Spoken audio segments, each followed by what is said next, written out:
যে team 2024-এ world cup জিতেছে, টি-20 world cup, যে টিম 2026-এ টি-20 ওয়ার্ল্ড কাপ জিতেছে, সে টিমের এত বড় একটা হার। এর আগের ম্যাচে 76 রানে অল আউট, এই ম্যাচে প্রথম ইনিংসে ব্যাট করতে নেমে 158 রান মাত্র করলো, যেখানে তাদের আরো বেশি রান করা দরকার ছিল, যেখানে ইংল্যান্ড 14 ওভারেই ম্যাচটা জিতে যায়। 14 ওভারেই তারা 158 রান করে ফেলে, সেখানে ইন্ডিয়া 20 ওভারে 158 রান করে। তাহলে টিমের মধ্যে কি এমন ঘাটতি আছে আমি জানি না। এবং এই যে প্লেয়ার গুলো, এরা কি ইন্ডিয়ান প্লেয়ার নাকি জিম্বাবুয়ে প্লেয়ার, নাকি জিম্বাবুয়ে এখন ভালো খেলছে, বাংলাদেশের সাথে জিম্বাবুয়েও সিরিজ জিতেই গেল, তো জিম্বাবুয়ে বলাটা ভুল হবে। এরা কি প্লেয়ার, কোন প্লেয়ার ভাই? এই প্লেয়ার গুলো যদি এখন বাংলাদেশের সাথেও ম্যাচ খেলে, আমার তো হচ্ছে বাংলাদেশের সাথেও হারবে। এইটা কোনো মানে আমি বুঝতে পারছি না। এই প্লেয়ার গুলোই কি চ্যাম্পিয়ন প্লেয়ার ছিল এক সময়? হ্যাঁ, এটা কি করে সম্ভব? আজকে আবার সেম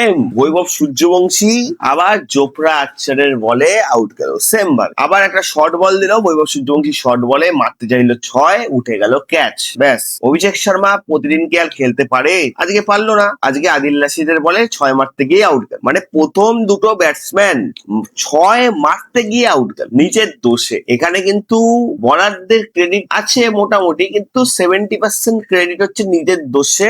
6 মারতে গিয়ে তারা আউট গেল। ঈশান কিষান কয়েকদিন ধরে এই ফর্মে ঠিকঠাক নেই, এবং কি বলবো, আমি বললাম যে ঈশান কিষানকে বসিয়ে সঞ্জু স্যামসনকে খেলানো উচিত ছিল, কিন্তু তারা খেলাই। যাই হোক, শ্রেয়াস আইয়ার ক্যাপ্টেন্সি নক খেয়েছে, 49 বলে 80 রান করেছে। 49 বলে 80 রান করেছে, ক্যাপ্টেন্সি নক খেলেছে, ঠিক আছে। কিন্তু বাদ বাকি ব্যাটসম্যানরা, শিবম ডুবে, আমি বললাম না, শিবম ডুবে এমন একটা প্লেয়ার যার কাছে বেশি শর্টসই নেই, ক্লাসিক্যাল ব্যাটসম্যানই না আছে, যে শুধু গায়ের জোরে মারতে পারবে। তাও তো আজকে মানে উইল জ্যাক স্পিনের বলে আউট গেল। এত বলটা স্লো করেছে, শিবম ডুবে আগেই ব্যাট চালিয়ে দেয়, আউট চলে গেল, ঠিক আছে। তো শিবম ডুবে কিন্তু কোনো ক্লাসিক্যাল ব্যাটসম্যান না। শিবম ডুবের বদলে সুরিয়ান শেটকে আজকে খেলাতে পারে, হয়তো লাস্ট ম্যাচে খেলাতে পারে, যেহেতু ইন্ডিয়া তো সিরিজ হেরেই গেছে। তিলক বর্মা প্রত্যেকটা ম্যাচে এসে হেগে দিচ্ছে, প্রত্যেকটা ম্যাচে তার কোনো ভূমিকাই নেই, ঠিক আছে। তো বাদ বাকি যে প্লেয়ার, তাদের কথা বললামই না। আজকে তো তোমার বরুণ চক্রবর্তীর বদলে ওয়াশিংটন সুন্দর, বরুণ চক্রবর্তীর বদলে মানে আরেকটা ব্যাটসম্যান বেশি হয়েছে, কি লাভ হলো? ওয়াশিংটন সুন্দর 19 রান খেলো, আবার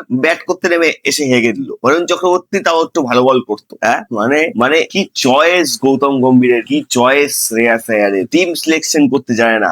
ওয়াশিংটনকে সুন্দরকে, বরুণ চক্রবর্তীকে বাদ দিয়ে একটা বাজে মানে একটা ফালতু একটা বলার তাকে খেলাচ্ছে কেন? ওয়াশিংটন সুন্দর কি একবারে 4টা উইকেট নিবে? বরুণ চক্রবর্তীর সেই ক্ষমতা ছিল, ওয়াশিংটন সুন্দরের নেই, এইটা বুঝতে হবে। এবং ইংল্যান্ডের যখন ব্যাট করতে নেমে ফিল সল একাই 42 বলে 49 রান করে, জস বাটলার আউট গেছে, ঠিক আছে। আশদীপ সিং প্রথম ওভারটা মেডেনের ওভারেও, এর আগের ম্যাচেও দিয়েছে, এই ম্যাচেও মেডেন দিয়েছে। তারপরে ভাই যা পিটালো, প্রথমে মনে হচ্ছিল যে ওরা মনে হয় টুকটুক করে খেলবে, তারপরে ভাই যা পিটালো আশদীপ সিং কে, ভাই যা মার দিল হ্যারি ব্রুক, হ্যাঁ, অক্ষর প্যাটেলকে, ওয়াশিংটন সুন্দরকে, শিবম ডুবেকে যা মার দিল হ্যারি ব্রুক। ভাই আমি তো ভাবলাম মনে হয় ম্যাচটা টুকটুক করে খেলবে, দেখি 14 ওভারে 159 রান হয়ে গেছে, 158 রান কমপ্লিট। ভাই টি-20 খেলা তো ইন্ডিয়াকে এখন দেখতেছি শিখতে হবে। সূর্যকুমার যাদব থাকতে কত সুন্দর একটা ব্যাট করতে পারতো, সবাই ফ্রিলি খেলতে পারতো, কিন্তু সূর্যকুমার যাদবের বাইরে যখন চলে গেল, তখন থেকে ইন্ডিয়ার হাল কি ভাই? আমার তো মনে হচ্ছে ইংল্যান্ড হোয়াইট ওয়াশ করবে ভাই, হোয়াইট ওয়াশ করবে ইন্ডিয়াকে। মানে একটা ম্যাচও জিততে পারবে না। আমরা একটা ম্যাচ যারা স্বপ্ন দেখছিলাম যে আজকের ম্যাচটা জিতলে হয়তো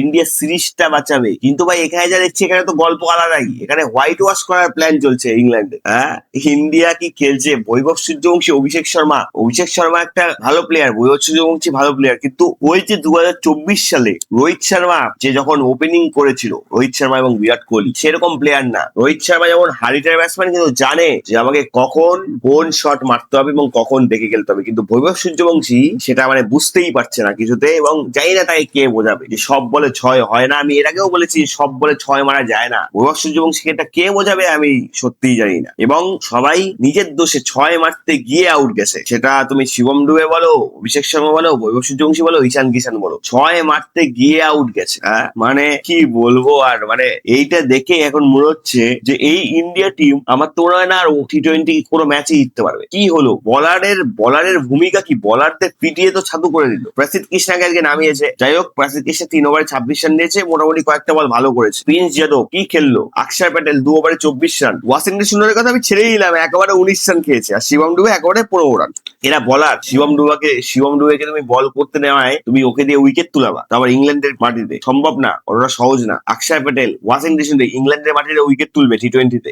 জাসপ্রীত বুমরা যাওয়ার পর থেকে ইন্ডিয়ার বোলিং ডিপার্টমেন্টটা শেষ হয়ে গেছে প্রথম কথা, এখন আস্তে আস্তে ব্যাটিংও শেষ হচ্ছে। আর কিছু বলার নেই বন্ধুরা। কালকে বৈভব সূর্যবংশী যখন খেলাটা দেখলাম, বৈভব সূর্যবংশী দেখলাম 6 মারলো, 4 মারলো, 6 মারলো, ঠিক আছে। তারপরে কি যে ওর বিকার উঠলো ভাই, শর্ট বলে ভাই 6 মারতে গেল। মানে আমি বুঝতে পারছি না, বৈভব সূর্যবংশী আইপিএল এ খেলছে ভালো, ঠিক আছে বুঝলাম, আইপিএল এর পিচ তো এটা না, ইন্ডিয়ান প্রিমিয়ারের পিচ এটা না, এটা ইংল্যান্ডের মাটি, এখানে বাউন্স আছে পিচে এবং আচমকাই বাউন্স উঠে যাচ্ছে। কালকের ওই বলটায় বাউন্স হতো না, কিন্তু পিচের কারণে বাউন্সটা হলো এবং বৈভব সূর্যবংশী সেখানেই ভুলটা করলো, মারলো 6, হয়ে গেল আউট। হ্যাঁ, মানে এইভাবে ভারতীয় ফ্যান্সদের এইভাবে মনে দুঃখ দেওয়াটা কিন্তু ঠিক না। জানি না কেন যে জিততে পারছে না, যেখানে ইংল্যান্ড 14 ওভারে 158 রান করে দেয়, সেখানে এদের কি সমস্যা ভাই, কি কারণে জিততে পারছে না সেটাই আমি বুঝতে পারছি না। আমার মনে হয় টিম ম্যানেজমেন্টের গন্ডগোল, ওয়াশিংটন সুন্দরকে খেলিয়েছে, মানে কোনো কারণ হয়। বরুণ চক্রবর্তী কিন্তু উইকেট নিতে পারতো, ওয়াশিংটন সুন্দর কি করবে, উইকেট নিবে